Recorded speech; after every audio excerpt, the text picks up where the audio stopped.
Čo je to podľa teba baklažán? Nejaká zelenina. Čo je to žúžoľ? Nejaký autobus? Jasné, aký? Poschodový alebo harmonikový? Harmonikový. Žúžoľ, a kam chodí? Do Petržalky? Áno. Dobre. Čo je to žaket? Tenis? Stolný alebo normálny? Stolný. Stolný tenis je žaket. A žaket môžu hrať aj 4 alebo len 2? 2. Čo je to fistula? Kvetina nejaká. Čo je to kvant?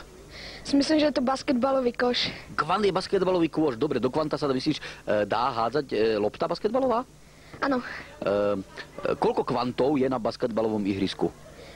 8. Dobre. Čo je to pasáž? Pasáž, to je nejaký plac, alebo také miesto. Aké miesto? Nejaký kde sa kameruje. Aha. Čo je to set? Set? To je na futbalovom ihrisku, keď je set. Akože, jak aut, niečo také. Čo je to podľa teba žaket? Žaket? Nejaká golfová palica. Jasné. Čo je to fistula? Fistula? Nejaká koplivka, alebo nejaká vylažka. Gondola? Gondola? Nejaký budzogáň, alebo také niečo. A kvant? Kvant? Okno. A pasáž? Pasáž? Nejaká misia. Žaket? Nejaké meno. Fistula? Tiež meno. Gondola? Meno. Fistula a gondola sú kamarátky? Áno. Baklažán. Čo je to baklažán? Nejaký panovník. Áno, v Turecku alebo v Indii? To neviem. V žúžoľ?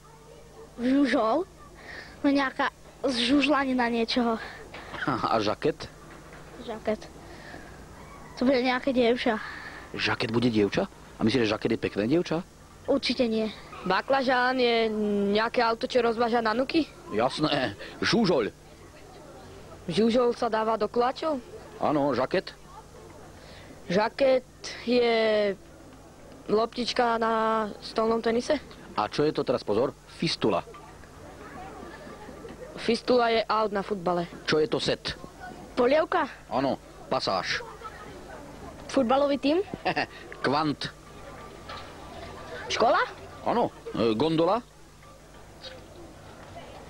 Tráva? a fistula. Plot? Cicimbrus. Vieš, čo je to cicimbrus? Nejaký starý strom? A cicvor? Čo by to mohlo byť? Stena?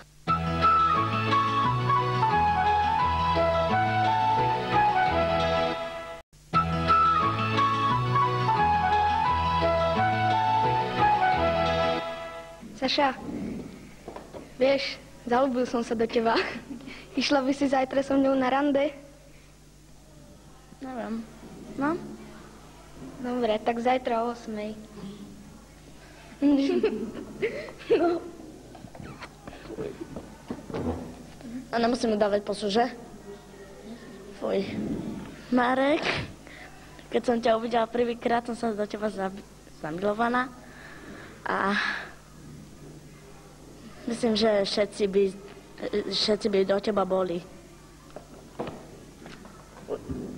No tak ja by som zbalila chalenia tak, že by som mu najprv niečo kúpila, potom by som ho pozvala niekam, alebo by som ho pozvala niekam do obchodu, aby išiel so mnou, alebo niekam na diskotéku, alebo na prechádzku a tak.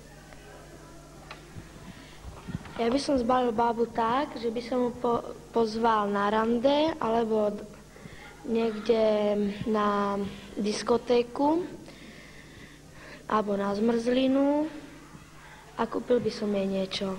Ja by som dievča zbalil takto. Pozval by som ho najprv do kina a vám by som hovoril: Ahoj Zuzka, ja ťa mám veľmi rád. Ja už ťa celé roky a dni a mesiace v škole tak tajne ti vyznávam lásku a nikdy sa mi to zatiaľ nepodarilo. Mám ťa proste rád. Aj keď mi ten Mikuláš to stále zavadzia, aj tak ťa mám rád. Tak, ja by som zbalila chlapca tak, že by som ho tiež niekam pozvala. No napríklad, dajme tomu tiež do kina. Tak, a spravila by som to takto. Ja ťa mám tak strašne rada. A bola by som rada, keby sme spolu začali chodiť. Dobre? Dobre. Simonka, si krásna ako obláky, ako slnko, čo stojí na oblohe. Chcel by som s tebou chodiť. Maťo, si taký krásny ako Nikáte a chcel by som s tebou chodiť.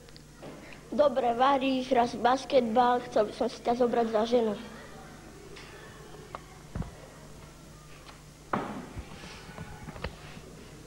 No, hráš dobre basketbal, rád chodíš von a máš o mňa záujem. No, ja by som moju frajerku zobral do kina alebo niekde do cukrárne. Potom by som ju pozval domov a hrať sa s ňou. Ja by som vyznala frajerovi lásku, že by som ho pozvala do kina, potom na džinu, potom domov by sme niečo robili. Máš celkom dobré svaly. Chcela by som s tebou bývať vo veľkom rodinnom dome, mať pekné auto, malé mačičky a veľkých psov.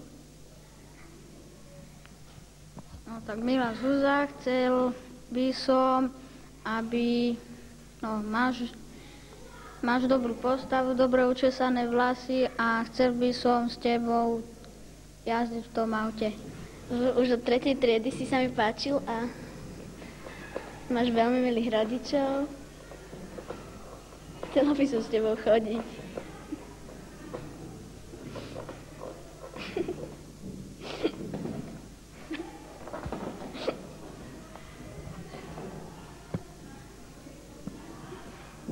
Už od strednej školy som do teba zamilovaný.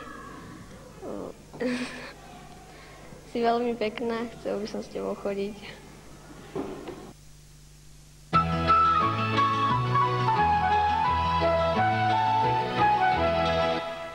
Jedna rúža, dve rúže.